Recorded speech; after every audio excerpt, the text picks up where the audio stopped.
नमस्कार, मेरा नाम है दिग्विजय सिंह। आपका स्वागत है गुड रिटर्न्स पर।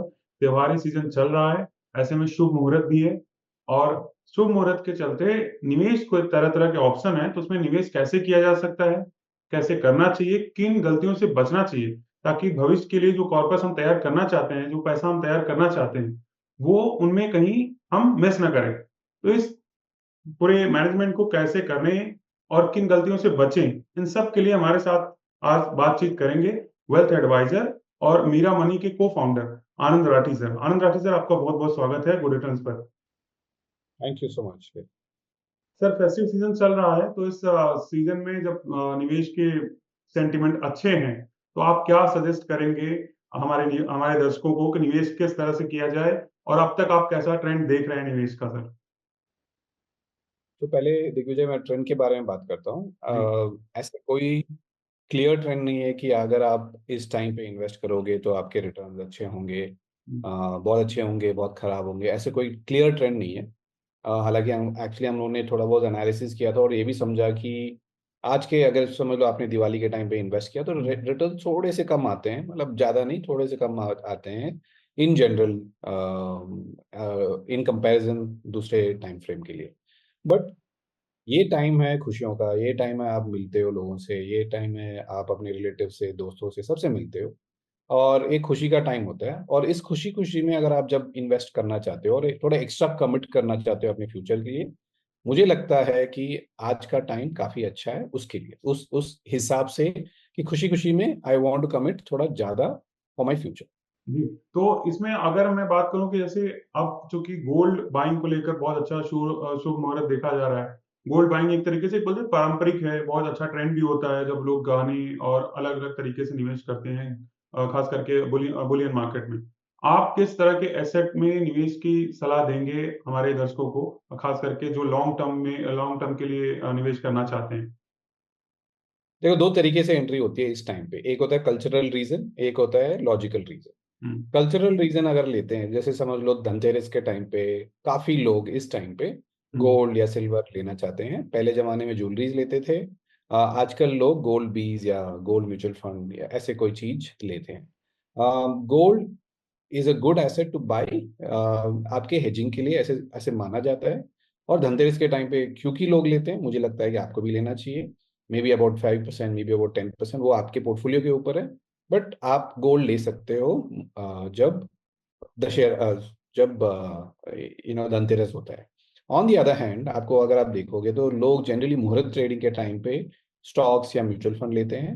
मैं ज़्यादा उस चीज़ में बिलीव करता हूँ। क्यों? क्योंकि जब मैं मुहूर्त ट्रेड में लक के लिए लेता हूँ, मैं थोड़ा ज़्यादा भी लेता हूँ। क्यों?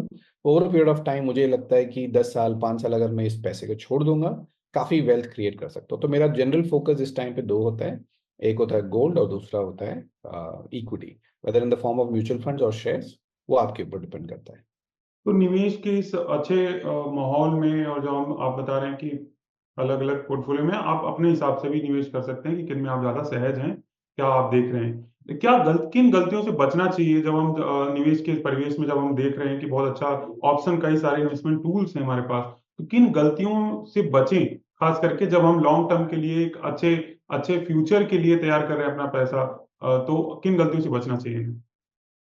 कोई भी चीज अगर आप ज्यादा करते हो, ओवर एलोकेशन जिसको बोलते हैं, उस हुँ, टाइम वो आपको बाद में आके हर्ट कर सकता है। हुँ, अगर आप जो भी चीज मॉडरेशन में करते हो या अपने रिस्क प्रोफाइल के हिसाब से करते हुँ, हो, तो वो आपके लिए सही रहेगा। जैसे काफी लोग मैं जानता हूँ जो इक्विटी में ज्यादा डाल देते हैं। क्यों? क्योंकि उसके दोस्त ने बोला है, उनके परिवार में किसी ने बोला कि आप इसको इक्विटी ले लो, स्मॉल कैप ले लो, मिड कैप ले लो, गोल्ड में डाल दो। ऐसे पर्सनल फाइनेंस जो होता है वो पर्सनल होता है। आप अगर दूसरों के हिसाब से अगर अपना पोर्टफोलियो बनाओगे, वो आपके लिए हानिकारक हो सकता है। इसीलिए मेरा एक व्यू है कि जितना आप रिस्क ले सकते हो हुँ। उतना ही लो। जितना आप लॉन्ग टर्म के लिए रखोगे उतना ही रिस्क कम होगा। शॉर्ट टर्म में अगर आप गोल्ड भी ले लोगे या नहीं तो इक्विटी भी ले लोगे, शॉर्ट टर्म में रिस्की होता ही होता है। तो इसलिए लिवरेज मत करो अपने आप को उधारी लेके, या नहीं तो ज़्यादा ले लेता हूँ बाद में भर दूंगा, लोन ले लूंगा, वो सब चीज़ मत करो। और लॉन्ग टर्म के लिए अगर आपको लेना है तो equity is a better option. Gold gold से भी ज़्यादा बेटर इक्विटी है। तो इक्विटी में इन्वेस्ट करो विदाउट लेवरेज और अपने हिसाब से इन्वेस्ट करो। ठीक है, तो इक्विटी में आप कह रहे हैं प्रेफर रखना चाहिए इन्वेस्टमेंट के लिहाज से, तो आप किस किस ऑप्शन किस जरिए से एसआईपी के जरिए जाएं या हम डायरेक्ट एंट्री करें? आप क्या सजेस्ट करेंगे निवेशकों को? देखो, एसआईपी तो एक तरीका हो गया या मोड हो गया इन्वेस्ट करने को म्यूचुअल फंड में या इक्विटी में, हम्म। राइट। अगर आप देखोगे एसआईपी में आपका पैसा हर महीना डेबिट हो जाएगा, वेदर हम्म। आपको चाहिए या नहीं चाहिए, वो आपको पूछेगा भी नहीं, वो डेबिट करता रहेगा। हम्म। वो कंपलसरी सेविंग जैसे हो जाता है, तो वो मेरे हिसाब से तो बेस्ट ऑप्शन है, क्योंकि आपके अकाउंट में हर महीना पैसे आता है। जैसे आप समझ लो आप सैलरी इंडिविजुअल हो, आपके अकाउंट में पैसे आता है, जैसे आपकी ईएमआई कटती है घर के लिए या किसी और चीज के लिए या गाड़ी के लिए, वैसे के वैसे ही एसआईपी कट हो जाती है। तो एसआईपी एक बहुत ही इंपॉर्टेंट एस्पेक्ट होना चाहिए अगर आपके मंथली इनकम आपके अकाउंट में हिट होता है तो। ऑन दी अदर हैंड, अगर आपके पास पैसे आते हैं, जैसे समझ लो बोनस आता है, हम्म। दिवाली में लोग बोनस देते हैं, अभी आप सुन रहे होंगे कि मेरे इसमें इतना बोनस आ रहा है, उतना हो रहा है। अगर आपके टाइम इस टाइम पे बोनस आ रहा है, तो मुझे लगता है कि या आप थोड़ा स्पेंड तो करोगे ही, उसी के लिए आपको बोनस दिया जाता है, बट जो पैसा एक्स्ट्रा बच जाता है वो आपको 100% एसआईपी के हिसाब से नहीं, लमसम के हिसाब से इस टाइम पे इन्वेस्ट कर देना चाहिए। और मेरा mode of investing generally stocks नहीं होता है, क्योंकि स्टॉक्स में आपको बहुत ज़्यादा मैनेजमेंट की ज़रूरत है। हम्म। मैं जनरली म्यूचुअल फंड यूज़ करता हूँ, तो एसआईपी इन म्यूचुअल फंड्स और SIP lump sum in mutual fund is what मैं एडवाइस करूंगा आप सभी दर्शकों के लिए। एसआईपी के आप कह रहे हैं कि प्रेफर करना चाहिए लोगों को, क्योंकि भाई उसमें डायरेक्ट करने में ज्यादा रिस्क है, क्योंकि हमें ज्यादा उतना हम ट्रैक नहीं करते और ज्यादा फंडामेंटल हमें उतना नॉलेज नहीं होता। लेकिन एसआईपी जब हम करना शुरू करें तो हमें किन बातों का ख्याल रखें और किन बातों को अवॉइड करें जब हम एसआईपी शुरू कर रहे हैं तो? सबसे इम्पोर्टेंट ये है कि अगर आप वही अमाउंट कमिट करो जो आप लॉन्ग टर्म के लिए कर सकते हो। अगर आप सोचोगे कि मैं आज एक बार 10,000 कर लेता हूँ, फिर मैं 5,000 करूंगा, फिर वापस 10,000 करूंगा, वो आपको प्रॉपर प्लानिंग के हिसाब से पहले एसआईपी का अमाउंट डिसाइड करना पड़ता है। हम्म। ठीक है। और जो भी अमाउंट करते हो, आप ये सोच लो कि मैं इस पैसे को, जैसे आज मैंने एक समझ लो नवंबर के महीने में 2024 के मैंने कमिट किया, उस पैसे को आप एक क्लियर ड्यूरेशन के हिसाब से चल लो। ऐसे हम्म। सोचो मत कि मैं आज 10,000 रुपये डाल दिया और एक साल बाद मैं उसको विड्रॉ कर लूंगा। इक्विटी में ऐसे खेला कभी मत करना, चाहे वो एसआईपी हो चाहे वो लमसम हो, राइट। ये दो चीज आपको अवॉइड करनी चाहिए। हम्म। और सबसे इंपॉर्टेंट एक चीज आपको ध्यान रखना है कि आपको उस फंड में इन्वेस्ट करना है जिसमें पोटेंशियल आज नहीं, अगले 5 साल तक चलता रहेगा, क्योंकि आप बार बार एसआईपी के फंड को चेंज नहीं कर सकते हो। आज आपने स्मॉल कैप में डाल दिया, फिर आप स्मॉल कैप रिटर्न नहीं आया, फिर आप शिफ्ट करते रह जाओगे किसी और में। आपको उस फंड में लॉन्ग टर्म के लिए रहना है, तो परफॉर्मेंस और अच्छा फंड चूज करके ही आप एसआईपी अमाउंट कमिट करना। और एक और रिक्वेस्ट है मेरी मेरी हम्म। तरफ से आपके जी। व्यूअर, मैं ये बोलता हूँ कि अगर आज आप 10,000 रुपये तक सेव कर सकते हो और एसआईपी में डाल सकते हो, एक कोशिश जरूर करना कि उस 10,000 को मैं 11,000 कैसे बनाऊं इसी साल में। स्टेप अप की बात ही नहीं कर रहा हूँ, हम्म। इसी इमीडिएट साल में अगर आप उसको 10% के हिसाब से भी बढ़ा दोगे, हम्म। आपके लिए ये फ्यूचर में काफी काम। हम्म। हाँ, आपको इमीडिएटली इम्पैक्ट मिलेगा नहीं, और आपको पता भी नहीं चलेगा कि आपने 1,000 रुपये एक्स्ट्रा किसी ने आपके अकाउंट से डेबिट कर दिया, क्योंकि आज की तारीख में 1,000 रुपया ज्यादा डिफरेंस नहीं क्रिएट करता है। हम्म। बट मेरे हिसाब से अगर आप वो 10% एक्स्ट्रा कमिट करते हो आज और उसको कंटिन्यू करोगे, ये जो हम्म। 10% है आपके लिए सबसे लंबा चलेगा, और वो आपके लिए काफी फायदेमंद रहेगा over a period of long term. Hmm. Immediately नहीं, लॉन्ग टर्म। तो इसलिए थोड़ा ज्यादा कमिट करने की कोशिश करो आज की तारीख में ही। सही बात है। अब मैं एसआईपी के जरिए अगर मैं जैसे हम निवेश करते हैं स्टॉक मार्केट में, स्टॉक मार्केट इस वक्त ऑल टाइम हाई पे ट्रेड कर रहा है। रिजल्ट सीजन भी Q2 रिजल्ट इशू हो रहे जारी हो रहे हैं, कंपनियां जारी कर रही हैं। आप मार्केट के मौजूदा चाल को देखते हुए निवेशकों को क्या सलाह देंगे? अब ये साल भी खत्म होने वाला है, तो एक तो स्टॉक मार्केट रिकॉर्ड हाई पे है, दूसरा ये फेस्टिव सीजन और Q2 रिजल्ट का जो फैक्टर्स है, आप कैसे देख रहे हैं बाजार को, और दर्शकों को क्या बता सजेस्ट करना चाहेंगे जब हम बाजार की बात करें तो? तो एक तो इंडिया का जो ग्रोथ स्टोरी है वो काफी स्ट्रांग है। मुझे हम्म। लगता है दुनिया में सबसे अच्छी अगर अगर कोई ग्रोथ स्टोरी है वो इंडिया की ही है, कंसिडरिंग कि अपने आज one of the top 5 economies और top 3 economies in the world है, राइट। हम्म। तो उसके हिसाब से we are doing very well as a country. लेकिन Q2 रिजल्ट जो है वो हम्म। मुझे लगता है कि इस बार ज्यादा अच्छा नहीं होगा। मैं हम्म। और मेरी टीम काफी फंड मैनेजर से, एनालिस्ट से मिलते हैं, हम्म। और हमारा व्यू ये है कि Q2 में थोड़ा बहुत मुश्किलें आपको दिखेगी रिजल्ट्स में, जो आपने ऑलरेडी देख लिया है। जी। अभी जो भी रहा है पिछले 15 दिन में, आपको समझ में आ गया कि ये Q2 Q1 जैसे या पिछले साल के Q2 जैसे नहीं है और हुँ, नहीं होगा कि पिछले 2 क्वार्टर में इलेक्शंस के बाद भी थोड़े बहुत प्रॉब्लम्स रहे हैं। बट मुझे ये लगता है ये जो दिवाली का जो सीजन है, ये जो फेस्टिव सीजन है, काफी अच्छा जा रहा है काफी लोगों के लिए। अगर आप देखोगे ई वे बिल नंबर, ई वे बिल मैट्रिक्स, अगर आप देखोगे जीएसटी, मुझे लगता है जीएसटी सबसे हाईएस्ट डिक्लेयर होने वाला है इस हुँ। क्वार्टर। तो अगर आप ये सब देखोगे तो काफी अच्छा लग रहा है, not today but the next 2-3 quarters. तो अगर आप आज इन्वेस्ट करोगे तो आपको इमीडिएट रिटर्न तो वैसे भी मिलता नहीं है इक्विटी में। आप थोड़ा बहुत वॉलिटिलिटी देख सकते हो मार्केट में till mid November, till end of November, but उसके बाद मुझे लगता है कि थोड़ा पिकअप होगा। और जनरली लॉन्ग टर्म के लिए तो डेफिनेटली इंडिया से बेटर मार्केट कोई है ही नहीं। तो मार्केट पे आप बुलिश हैं, तो अब ये भी बता दीजिए कि किस सेक्टर पे ज़्यादा बुलिश हैं? क्योंकि दर्शक ये भी चाहेंगे कि भाई मार्केट अगर लॉन्ग लॉन्ग टर्म में अगर बढ़िया चलने वाला है, तो मैं किस पे पैसा लगाऊँ, किस सेक्टर पे ज़्यादा फ़ोकस करूँ? तो ये भी बताइए हमारे दर्शकों को। तो मेरे हिसाब से सबसे अच्छा सेक्टर तो हमारे हिसाब से आईटी लग रहा है। हुँ, लोगों ने पहले सोचा था कि आईटी में थोड़ा प्रॉब्लम होगा क्योंकि यूएस में रिसेशन है, यूरो में रिसेशन है। हुँ, लेकिन मेरे जो भी क्लाइंट्स हैं जिनसे मैं बात करता हूँ, जो सेल साइड में आईटी कंपनीज में, उन्होंने यही बोला है कि हाँ, हम लोग डील विन कर रहे हैं बट थोड़े से कम प्रॉफिट्स में। तो इसका हुँ, मतलब ये है रेवेन्यू ग्रोथ दिखेगा, प्रॉफिट ग्रोथ ज्यादा नहीं दिखेगा, मे बी थोड़ा बहुत डिप भी दिख सकता है, कोई बड़ी बात नहीं है। हुँ, but share prices already react कर चुके हैं, काफी नीचे आ चुके हैं। इनफैक्ट टीसीएस के रिजल्ट के बाद थोड़े ऊपर भी जाने लगे। मेरे हिसाब से IT is an area of focus. अब हम लोग को सबको उसमें फोकस करना चाहिए। दूसरा है फार्मा, बिकॉज फार्मा का अंडर वैल्यूड है आज के तारीख में भी। और तीसरा जिसमें हम लोग थोड़े डरे भी है, थोड़े कंफर्म भी है, वो है बैंकिंग। हुँ, काफी बैंक्स अच्छे भी कर रहे हैं और दो चार बैंक्स ऐसे भी है जिसको आपको अवॉइड करना चाहिए। सो हुँ। नेट नेट मेरे हिसाब से दीज 3 सेक्टर्स, एक तो आईटी हो गया, दूसरा फार्मा हो गया, और तीसरा बैंकिंग में आप आज इन्वेस्ट कर सकते हैं। और आपकी पिक मतलब कैप कौन-सा रहेगा? लार्ज कैप रहेगा या मिड कैप रहेगा, या हम स्मॉल कैप पे ही फ़ोकस करें? मैं हम लोग का व्यू ये है कि जनरली मिड और स्मॉल कैप में थोड़ा ओवर वैल्यूएशन है। हुँ, वो थोड़ा ज्यादा ही आगे भाग चुके हैं अपने वैल्यूएशन जी। से भी, वैल्यूएशन से भी ज्यादा आगे। हुँ, और ग्रोथ थोड़ी कम हो सकती है। तो मेरा पर्सनल पिक ये है कि जहां तक है, आप 80-70% ऑफ योर पोर्टफोलियो आपको लार्ज कैप में ही रखना चाहिए अभी के तारीख में। जैसे ही थोड़ा बहुत वॉल्यूम करेक्शन, प्राइस करेक्शन या टाइम करेक्शन आ जाएगा मिड और स्मॉल कैप में, मे बी थोड़ा बहुत उसके बाद उसको शिफ्ट कर सकते हैं। बट आज की तारीख में हमारा व्यू ये क्लियर है कि लार्ज कैप में ही ज्यादा रिटर्न आ सकते हैं गोइंग फॉरवर्ड। बढ़िया। फिर पोस्ट अर्निंग सीज़न और पोस्ट फेस्टिव सीज़न के बाद हम निवेशक कहाँ फ़ोकस करें जहाँ बढ़िया उनको रिटर्न मिले, और क्या स्ट्रैटेजी रखें ईयर एंड के लिए? आप क्या सलाह देना चाहेंगे निवेशक को कि लॉन्ग टर्म के लिए ये स्ट्रैटेजी रखें ईयर एंड में, तो आपको बढ़िया फ़ायदा होगा?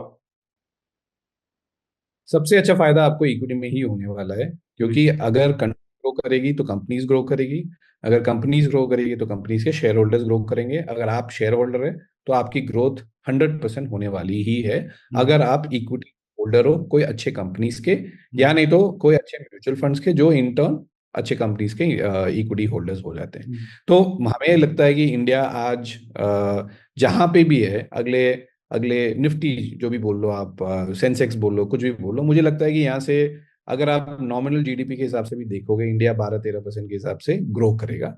विच हुँ, मीन्स बाई 2030, 2030 तक निफ्टी डबल हो सकता है, कोई बड़ी बात नहीं, मतलब 50,000 निफ्टी हो ही सकता है। अगर 50,000 निफ्टी हो जाता है तो आपका पोर्टफोलियो अगर अच्छा है तो आपका पैसा 2.5 गुना हो सकता है, 3 गुना भी हो सकता है। अगर आप नॉर्मल पोर्टफोलियो गेन करते हो तो भी आप डबल से ज्यादा मिल सकता है। तो इन अगले 5.5 साल या 6 साल आई थिंक बहुत ही अच्छा टाइम है इक्विटी के लिए, क्योंकि इंडिया ग्रो कर रहा है और आपको भी इसमें भाग लेना चाहिए।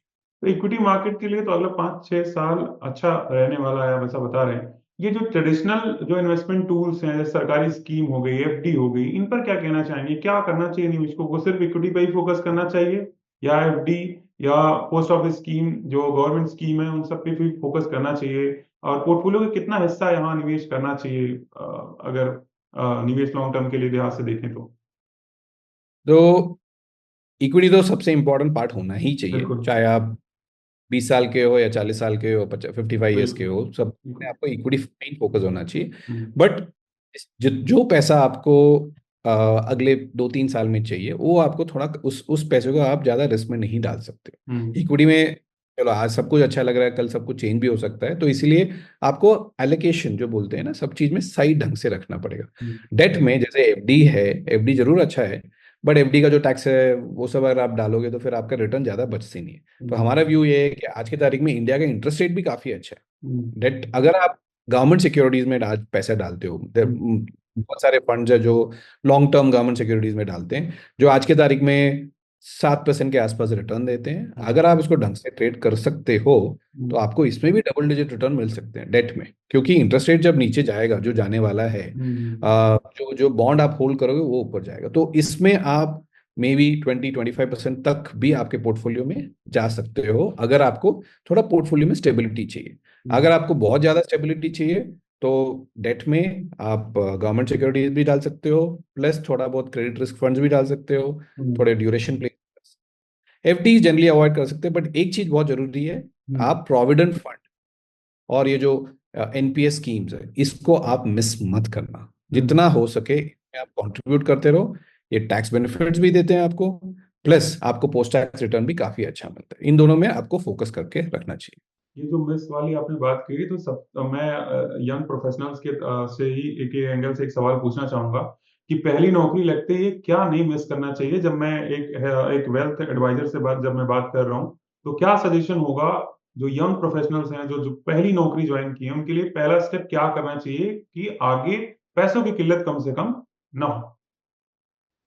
देखो सबसे इंपॉर्टेंट है, अगर समझ लो आपने आपने मेहनत करी या आपने हम्म। लोन लिया, पढ़ाई हम्म। करी, एमबीए किया या कोई भी मास्टर्स किया, हम्म। मेरा सबसे इंपॉर्टेंट रिक्वेस्ट है कि जहां तक हो सके हम्म। अपना लोन जल्दी ही खत्म कर ले, हम्म। अगर है तो। हम्म। और अगर नहीं है तो बहुत अच्छी बात है। हम्म। आपका इमीडिएट फोकस होना चाहिए कि क्या मैं कुछ कर सकूं जिससे मैं अपना 1 साल तक का सेविंग्स या हम्म। जो एक्सपेंस है वो सेव कर सकूं, इमरजेंसी फंड जिसको बोलते हम्म। हैं। तो हम्म। आपका इमीडिएट फोकस ये होना चाहिए कि मैं ऐसे फंड्स में डालूं जो सेफ भी हो, थोड़ा बेटर रिटर्न भी दो, जैसे इक्विटी सेविंग्स फंड हो गया, बैलेंस एडवांटेजेस फंड हो गया, यानी तो हम्म। जैसे क्रेडिट ड्यूरेशन फंड हो गए।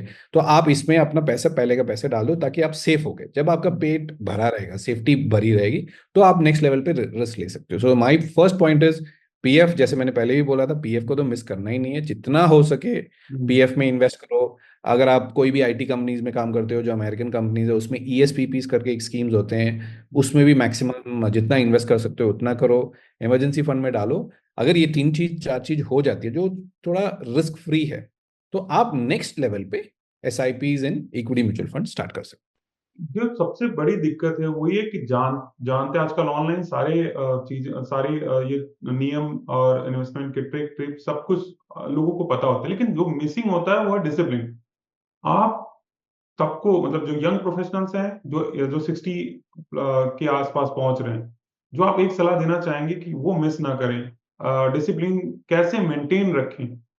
मैं इन्वेस्टमेंट के लिहाज से अगर पूछूं तो क्या सलाह देंगे आप, क्या आप कहना चाहेंगे हमारे दर्शकों को। हैं। हेल्थ और वेल्थ दोनों के लिए डिसिप्लिन की जरूरत है, वो सबसे ज्यादा कम है। वो तो आप जानते हैं, मैं भी जानता हूँ, जी सारी दुनिया बिल्कुल जानती है बिल्कुल।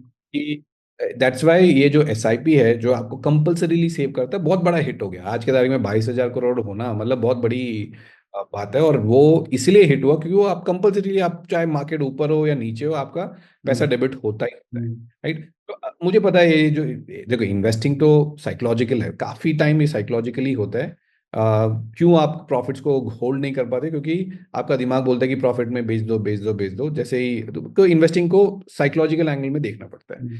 मेरा एक ही रिकमेंडेशन है जो मेरे क्लाइंट्स हैं, जिनको मैं हमेशा बोलता रहता हूँ, कि ये पैसा आपका नहीं है, ये पैसा आपके फ्यूचर के लिए। हम्म। चाहे वो समझ लो मेरा मेरा एक एक 10 साल का बेटा है, तो मैं चाहे मैं उसके लिए सेव करूँ, चाहे मैं अपने रिटायरमेंट के लिए सेव करूँ, मैं फ्यूचर के लिए सेव कर रहा हूँ, ना कि कल के लिए। हम्म। हमारा एक प्रॉब्लम है कि जैसे अपन ने इन्वेस्ट कर दिया, अपन कल से ही ऐप डाउनलोड करते हैं, उसको ट्रैक करने लग जाते हैं। हम्म। उसको अगर आप अवॉइड कर सकते हो, जिससे आप इम्पल्सिव नहीं होगे बाइंग को लेके, सेलिंग को लेके, आई थिंक वो आपको काफी लंबा तक आगे लेके जाएगा। और ये सोचो कि मैं फ्यूचर के लिए कर रहा हूँ, कल के लिए नहीं कर रहा हूँ। अपना अच्छा रिसर्च करो और इन्वेस्ट फॉर द फ्यूचर। निवेश की बात कर रहे हैं तो हम टैक्स की भी बात कर लें। टैक्स सेविंग के लेकर आपका सलाह सलाह देंगे दर्शकों को, जो क्योंकि अब जैसे मान लीजिए पहली नौकरी है, या पहली नौकरी को छोड़ दीजिए, अगर मान लीजिए मैं उस टैक्स दायरे में पहली बार आ रहा हूँ, तो मुझे क्या करना चाहिए, किस तरह का निवेश करना चाहिए, इक्विटी के साथ-साथ किन टूल्स को, किस फंड को हमें अपनाना चाहिए या इन्वेस्ट करना चाहिए, ताकि हमारा टैक्स सेविंग का भी जो प्रॉब्लम है, वो भी सॉल्यूशन उसका हो? एक तो सबसे सबसे पॉपुलर है, आप पीएफ ट्राई करो, आप हुँ, ईएलएसएस ट्राई करो। और ईएलएस में भी अगर आप नए नए फर्स्ट टाइम इन्वेस्ट कर रहे हो तो उस फंड्स में डालो जिसमें लार्ज कैप ज़्यादा है, थोड़ा कम मिड कैप है, थोड़ा स्मॉल कम लार्ज स्मॉल कैप है, क्योंकि आप नए नए इन्वेस्टर हो, बट अगले साल वाले में चेंज कर सकते हो, हुँ, वो आप देख सकते हैं। बट ईएलएसएस में ट्राई करो। जरूर अपना हेल्थ इंश्योरेंस कंपनी के बाहर रखो। एक तो होता है कंपनी जो देती है, बट एक जरूरी है आप एक ट्रैक रिकॉर्ड बाहर भी रखो। तो हुँ, एक थोड़ा बहुत आप हेल्थ इंश्योरेंस बाहर लो। अच्छा health insurance, life insurance cover लेना जरूरी है। हुँ, आज के तारीख में आप सोल, अगर आप एक ही हो जो अपने घर के लिए कमा रहे हो, तो आपका इंश्योरेंस होना बहुत जरूरी है, क्योंकि कल हुँ, को कुछ हो गया तो हुँ, आपका ये काम आएगा। सो ये इट और द बेस्ट पार्ट इज, इन तीनों चीजों में आपको टैक्स बेनिफिट्स मिलता है। हुँ, तो पीएफ में भी कंसंट्रेट करो, ईएलएसएस में करो, इंश्योरेंस, लाइफ इंश्योरेंस, ये सब चीज मिला के आप अपना टैक्स सेविंग सेक्शन 80C के अंदर कर सकते हो। और हुँ, अगर आप एनपीएस में इसके बाद भी कंट्रीब्यूट कर सकते हो तो करना चाहिए। सो ये सब पार्ट आपको थोड़ा सेफ्टी एंगल में आपको हेल्प करेगा, प्लस टैक्स भी बचाएगा। और बाकी जो बचेगा, जो एसआईपीज है, वो हुँ। आप थोड़ा अग्रेसिवली इक्विटी में भी डाल सकते हो। इक्विटी इक्विटी से याद आया, आईपीओ मार्केट का इस वक्त बहुत धूम है, हॉट टॉपिक है इस वक्त। देश का सबसे बड़ा आईपीओ भी खुल गया है। तो आईपीओ के लिए जबकि अब आइडिया नहीं लगता कि भाई कौन बढ़िया आईपीओ है, किसमें पैसा डूब सकता है या किसमें अच्छी लिस्टिंग होगी, क्योंकि लिस्टिंग कुछ मैं लास्ट आईपीओ की बात करूं तो लिस्टिंग बहुत अच्छी हुई है। यही वजह है कि प्राइमरी मार्केट की तरफ इन्वेस्टर्स का रुचि ज्यादा बढ़ा है। तो ऐसे में आप क्या सजेस्ट करेंगे, किन पॉइंट्स को खास ध्यान रखें जब किसी कंपनी का आईपीओ खुल रहा है, तो फटाफट इन्वेस्ट करने से पहले उन बातों को हम नोट कर लें कि भाई इन मानकों पे हमें ध्यान देना है, ताकि हम हमारा पैसा ना फंसे। देखो, आईपीओ में डालने मतलब आप आइडली क्या कर रहे हो, आप बन हुँ, रहे हो शेयर होल्डर उसका। हुँ, आप शेयर होल्डर तब बनोगे जब उस कंपनी में ग्रोथ है।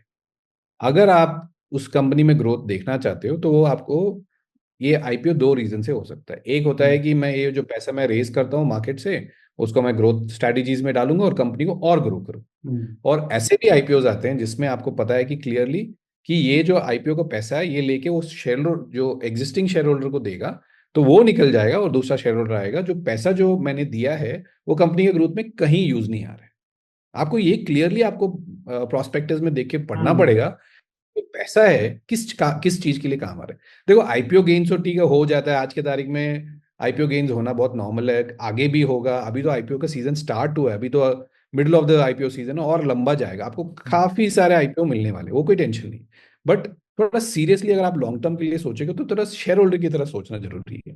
तो अगर आपका पैसा किसी और शेयर होल्डर को देने के लिए यूज हो रहा है, वो आईपीओ थोड़ा रिस्की हो सकता है। और अगर आपका आईपीओ का जो पैसा है जिसमें most amount of money growth के लिए यूज हो रहा है, वो आईपीओ जनरली अच्छा है।